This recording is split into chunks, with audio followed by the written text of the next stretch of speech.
नमस्कार मित्रों, YSR education channel पर आपका हार्दिक स्वागत अभिनंदन है। दोस्तों, आपका साथ हमारे लिए महत्वपूर्ण है, क्योंकि दोस्तों आपका एक कमेंट और एक सब्सक्राइब हमारे लिए हमारे मनोबल को बढ़ाता है, हमारे आगे तक आ जाने की उम्मीद रखता है।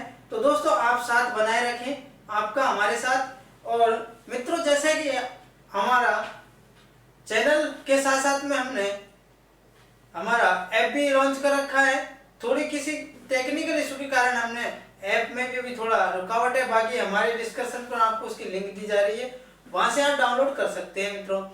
मित्रों, हमने फर्स्ट क्लास में आपको बताया था कि भौतिक विज्ञान की परिभाषाएं और कुछ हमने मात्रक, कुछ राशियां और कुछ प्रतीक चिन्ह वहां से हमने लिए थे। और कुछ भौतिक राशियों की, जैसे भौतिक राशियां दो प्रकार की होती हैं, सदिश राशि, अदिश राशि, इस प्रकार के हमने वहां पर पढ़ा था।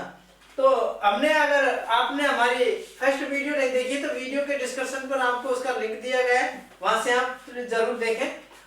तो देखिए मित्रों, जैसे तैसे हमने सारी क्लासेज भी यहाँ पर अवेलेबल कर रखी है। मैथ, रीजनिंग, जीके, साइंस, ये सारी क्लासें हमने यहाँ पर आपको प्रोडक्ट कर रखी है। तो आप ज्यादा से ज्यादा शेयर और लाइक करें दोस्तों, और अपने मित्रों तक जरूर शेयर करें। मित्रों देखिएगा, हम आपको देखेंगे गति को। एक बार रिलैक्स हो जाइएगा और रिलैक्स होकर के हम गति को समझते हैं। देखिएगा, गति और गति का सिस्टम हम आपको यहाँ प्रैक्टिकली रूप में बताएंगे।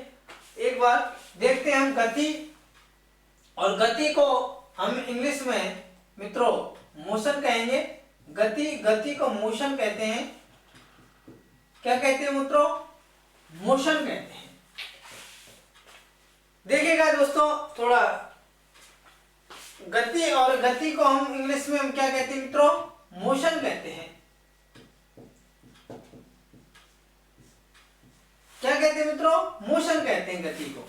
और गति का सबसे पहले तो हम परिभाषा देखेंगे। क्या देखेंगे दोस्तों? परिभाषा देखेंगे। परिभाषा, अगर परिभाषा की अपन बात करें तो देखिए, गति की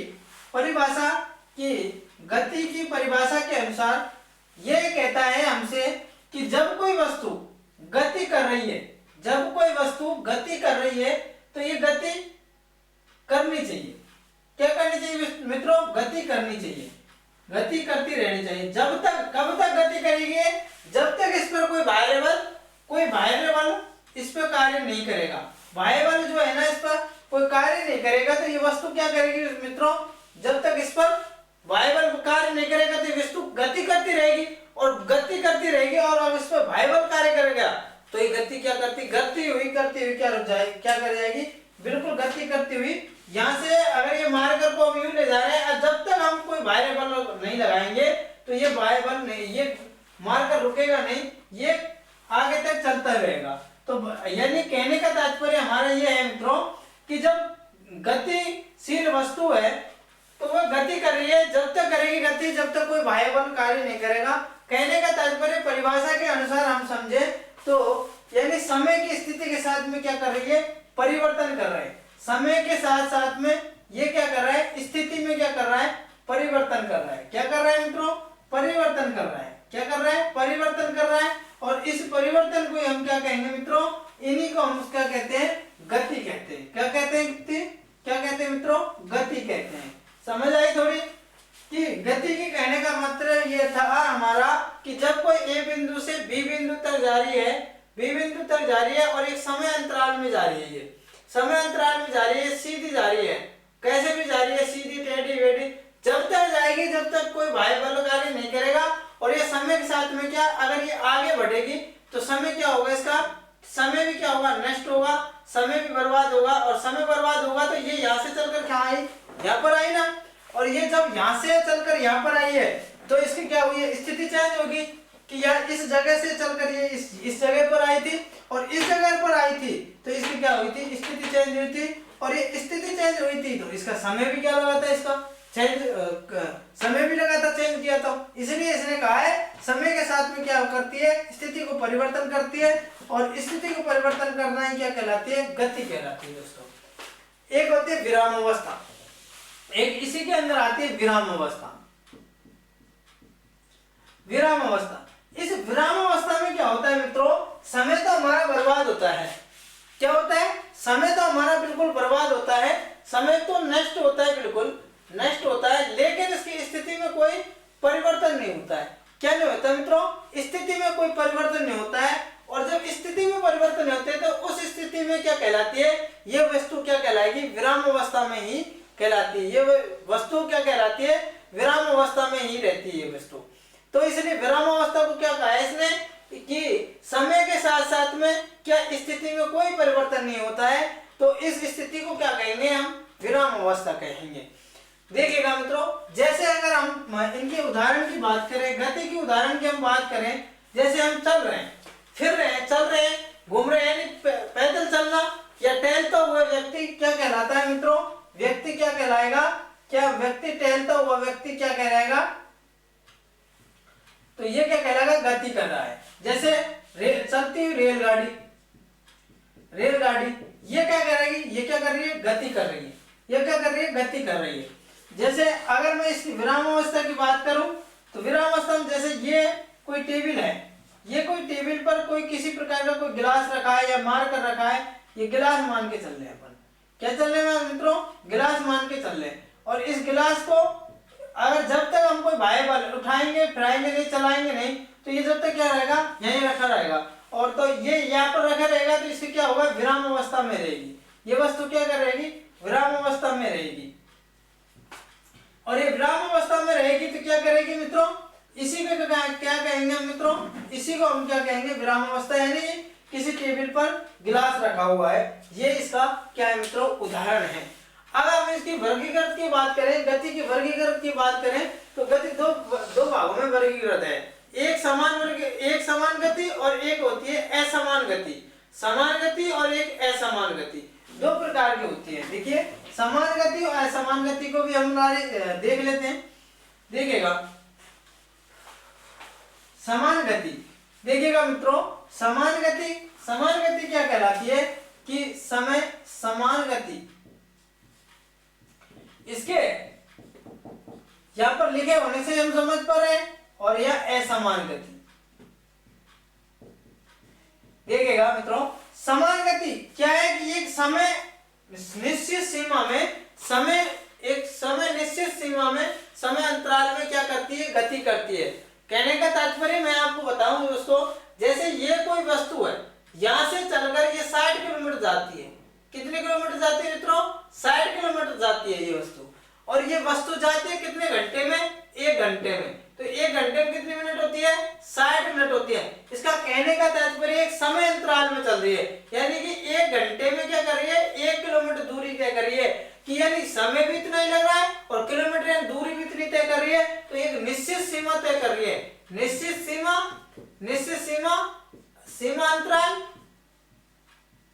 तो इसका कहने का तात्पर्य यह है कि निश्चित सीमा में समय सीमा निश्चित तय करती है। क्या करती है मित्रों, एक समय सीमा निश्चित तय कर रही है। यदि कोई वस्तु निश्चित समय अंतराल में समान दूरी तय करती है, तो उस वस्तु को क्या कहेंगे हम दोस्तों, उस वस्तु को, उस गति को हम समान गति कहेंगे। और इस असमान गति इसी के अपोजिट कर देते हैं। ये समय के अकॉर्डिंग नहीं चलती है। कहने का तात्पर्य ये समय के साथ साथ में किलोमीटर दूर तय नहीं करे। जैसे ये आधी घंटा लगा दिया इसने, 10 मिनट लगा दी, 3 मिनट लगा दी, ये मान के चल रहे हैं अपन, समय के साथ में ये गति नहीं करती है, एक असमान गति कहलाती है। तो ये हमने समान गति और असमान गति करी। अब हम गति के प्रकार देखेंगे। यहाँ पर गति के प्रकार कितने प्रकार की होती है गति, देखिएगा मित्रों। गति मूल रूप से 4 प्रकार की होती है। गति कितने प्रकार की होती है मित्रों, 4 प्रकार की होती है गति। और गति के चारों प्रकार हम यहाँ एक एक को परिभाषित करेंगे। देखिएगा, गति के सबसे पहले गति हम देखेंगे रेखीय गति। कौन सी गति, रेखीय गति। रेखीय गति, अब देखिएगा मित्रों, रेखीय गति का मैं आपको अगर बात करें हम रेखीय गति की, तो रेखीय गति के बारे में हम पढ़ते हैं। सबसे पहले चित्र के अनुसार पढ़ते हैं, फिर उसके बाद में इसकी परिभाषा परिसिद्ध करेंगे। यहाँ पर देखिएगा, ये कोई बिंदु ए है, क्या है मित्रों, और ये बिंदु से बिल्कुल सीधा चलती है। क्या करती है? बिल्कुल सीधा चलती है बी बिंदु तक। क्या करती है मित्रों? बी बिंदु तक चलती है। यहाँ कोई बस है और ये बस बिल्कुल सीधी चलती है यहाँ तक, यहाँ तक। यानी कि कहने का तात्पर्य, अगर इसकी परिभाषा से हम अगर पढ़े, इसकी परिभाषा समझे, तो इस परिभाषा के अनुसार यानी कि कोई बिंदु है, ए बिंदु से क्या करे इसने? बिल्कुल सीधा जा रही है। क्या कर रही है मित्रों? बिल्कुल सीधा जा रही है। यानी एक वस्तु सीधा जाती है, एक ही रेखा पर सीधी जाती है। क्या करती है? बिल्कुल सीधी जाती है। यानी कि कोई वस्तु, अगर इसकी परिभाषा की बात करें, परिभाषा की अपन बात करें, तो कोई वस्तु एक निश्चित सीमा एवं सीधी गति करे, उसे हम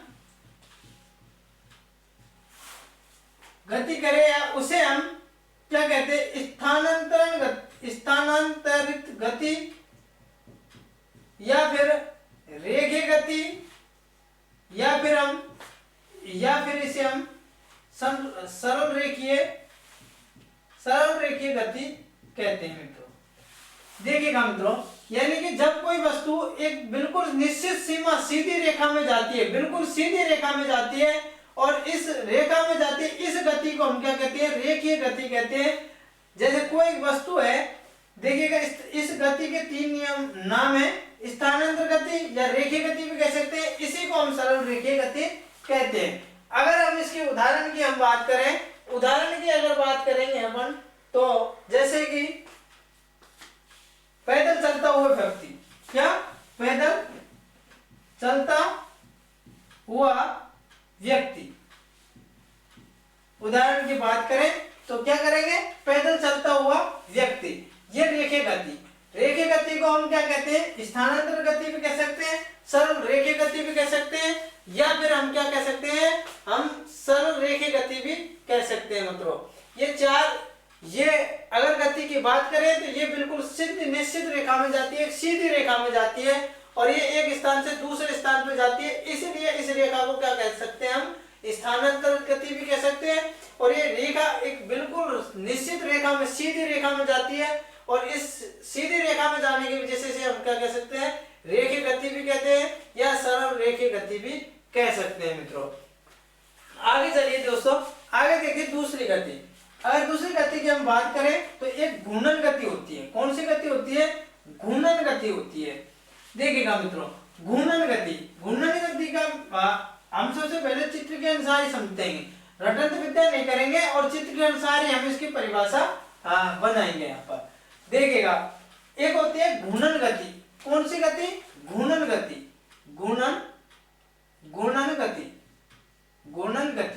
देखिएगा मित्रों, घूर्णन गति का क्या है? घूर्णन गति से मतलब मेरा इस बिंदु से, किस बिंदु से? इस बिंदु से कहने का तात्पर्य हमारा ये है कि जब कोई वस्तु है, एक बिंदु के निश्चित चारों ओर घूमती है, किसके? इस बिंदु के चारों ओर घूमती है, और इस घूमती हुई गति को क्या कहते हैं? इस गति को हम घूर्णन गति क्या कहते हैं? घूर्णन गति, या फिर इसे हम वृत्तीय गति भी, यानी वृत्त के अनुसार, वृत्त यानी चारों ओर घूम रही है, तो इसको हम वृत्तीय गति भी कह सकते हैं। क्या कह सकते हैं? वृत्तीय गति भी कह सकते हैं। अगर इनके उदाहरण की हम बात करें, उदाहरण की अगर अपन बात करें, तो जैसे साइकिल है, साइकिल के पहिए की हम बात करें, साइकिल में एक एक्सल रहता है। क्या रहता है? एक्सल। और उस एक्सल के जरिए वो क्या करती है? चारों ओर पहिया घूमता है, तो हम गति कर पाते हैं, और इस घूमती हुई गति को क्या कहते हैं? हम घूर्णन गति। क्या कहते हैं मित्रों? घूर्णन गति कहते हैं। क्या कहते हैं मित्रों? घूर्णन गति कहते हैं। अगली गति की हम बात करें तो अगली गति होती है कंपनीय गति। कौन सी गति मित्रों? कंपनीय गति। देखिएगा, अगली कंपनी की बात करें अपन, कंपनीय गति। कौन सी गति? कंपनीय गति। कौन सी गति? कंपनीय गति। अब इसके नाम से यानी कि चारों ओर कंपन करती है, ये परिभाषित कर सकते हैं ना अपन, चारों ओर कंपन करती है, और ये चारों ओर कंपन करती है, तो वो क्या कहलाती है? क्या कहलाते हैं, कंपनी गति कहलाते हैं। जैसे अगर हम इसकी बात करें, ये कोई बिंदु है, क्या है मित्रों, ये कोई बिंदु है, हमने उसमें देखा था घूर्णन गति में, ये तो क्या किया था उसने, चार और क्या किया था मित्रों, चार और इसके क्या किया था उसने, घूर्णन किया था। क्या किया था, घूर्णन किया था मित्रों।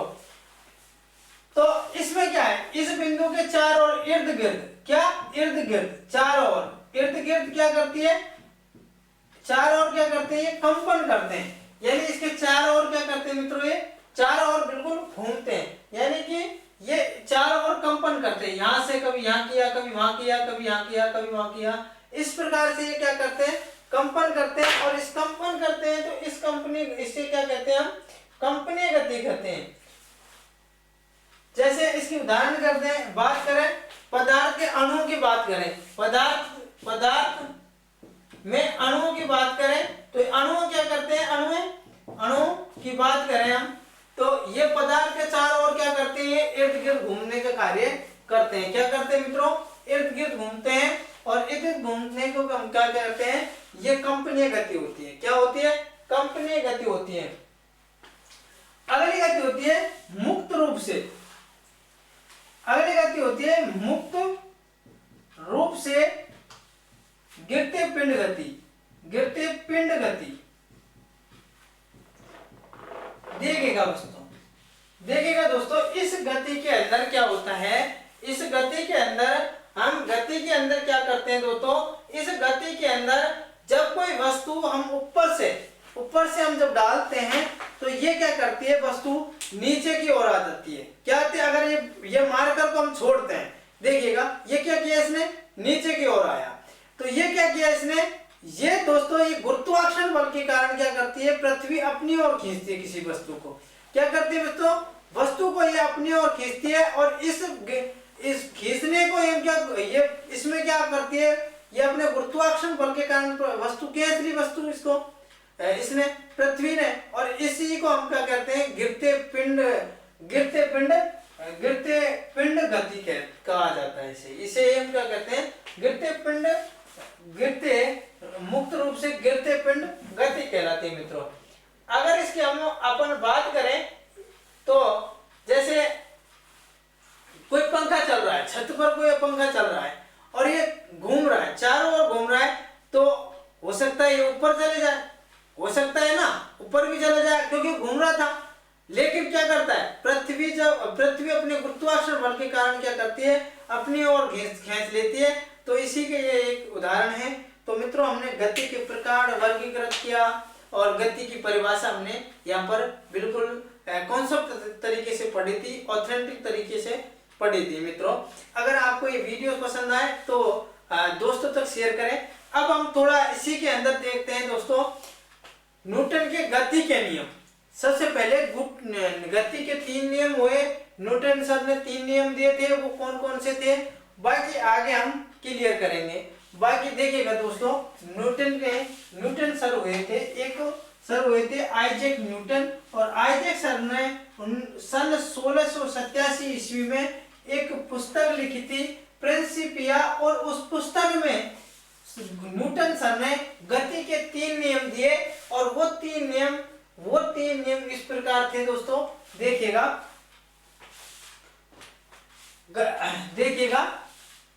एक व्यक्ति हुए थे और वो व्यक्ति थे आइजैक न्यूटन। कौन से सर, आइजैक न्यूटन। देखिएगा मित्रों ध्यान से, यहां से इसका पार्ट शुरू होता है गति का ढंग से। अभी तक हमने कंपटीशन एग्जामों के अंतर्गत ध्यान रखना मित्रों, कोई शायरी नहीं आती, ना प्रकार की कोई परिभाषा आती। तो मित्रों, आप हमेशा पॉइंटों को याद रखिएगा।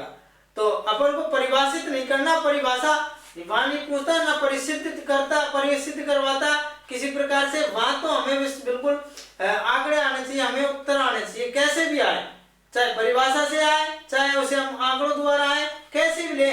मित्रों, हमें बिल्कुल कॉन्सेप्ट तरीके से देखना है। आइजैक न्यूटन सर हुए थे, और आइजैक न्यूटन ने सन 1687 ईस्वी में एक पुस्तक लिखी थी। वो पुस्तक थी कौन सी मित्रों, वो पुस्तक थी प्रिंसिपिया। कौन सी, प्रिंसिपिया। प्रिंसिपिया ये पुस्तक थी। और इस पुस्तक में न्यूटन सर ने क्या किया था? न्यूटन सर ने गति के 3 नियम दिए थे। गति के कितने नियम दिए? गति के 3 नियम दिए। कौन से नियम दिए थे? गति के 3 नियम दिए। वो कौन कौन से नियम थे? देखिए, न्यूटन का गति का प्रथम नियम, गति का प्रथम नियम, गति का प्रथम नियम, इसे हम जड़त्व का नियम भी कहा जाता है। इसे जड़त्व का नियम भी कहा जाता है मित्रों। क्या कहा जाता है? जड़त्व का नियम। अगर हम इसकी बात करें, खैर आप चर्चा करेंगे आगे गति के नियम के अनुसार, जब कोई वस्तु गतिशील है तो गतिशील रहनी चाहिए, या फिर विराम अवस्था में तो विराम अवस्था, ये खैर अपन आगे चर्चा करेंगे इसके बारे में। आगे देखिएगा मित्रों, गति का द्वितीय नियम, गति के द्वितीय नियम, इसे हम संवेग संरक्षण का नियम भी कह सकते हैं। संवेग संरक्षण का नियम भी कहते हैं। क्या कहते हैं मित्रों? संवेग संरक्षण का नियम भी कहते हैं। आगे देखिए, गति का तृतीय नियम, गति का तृतीय नियम, कौन सा नियम? तृतीय नियम, तीसरा नियम, कहने का मतलब तीसरा नियम। वो कौन सा? वो इसे हम क्रिया प्रतिक्रिया का भी नियम कह सकते हैं। क्रिया प्रतिक्रिया का नियम भी हम कह सकते हैं मित्रों। क्रिया प्रतिक्रिया का नियम भी कह सकते हैं। इसे क्या कह सकते हैं मित्रों? नियम भी कह सकते हैं। देखिए, एक व्यक्ति हुए आइजैक न्यूटन। कौन से व्यक्ति हुए थे? Isaac Newton. न्यूटन सर ने सन 1687 ईस्वी में, कौन सी ईस्वी में? सन 1687 ईस्वी में एक पुस्तक लिखी थी, प्रिंसिपिया। उस पुस्तक में इन तीनों का, कौन से नियम? गति के 3 नियम दिए थे। और इन तीनों नियमों में बताया कि क्या गति के तीनों नियम को यहाँ पर चर्चा की। और इन तीनों नियमों की हम नेक्स्ट वीडियो में चर्चा करेंगे। और इन तीनों नियमों को वहां पर हम एक एक नियम के बारे में पढ़ेंगे मित्रों। तो बने रहें। अगर आपको हमारे वीडियो पसंद आए तो ज्यादा से ज्यादा लाइक करें, शेयर करें, कमेंट करें मित्रों, और सब्सक्राइब करना बिल्कुल ना भूलें मित्रों। ऐसा ही आप प्यार बनाए रखना इस YouTube चैनल के साथ। धन्यवाद दोस्तों, और फिर मिलते हैं इस अगली वीडियो के साथ।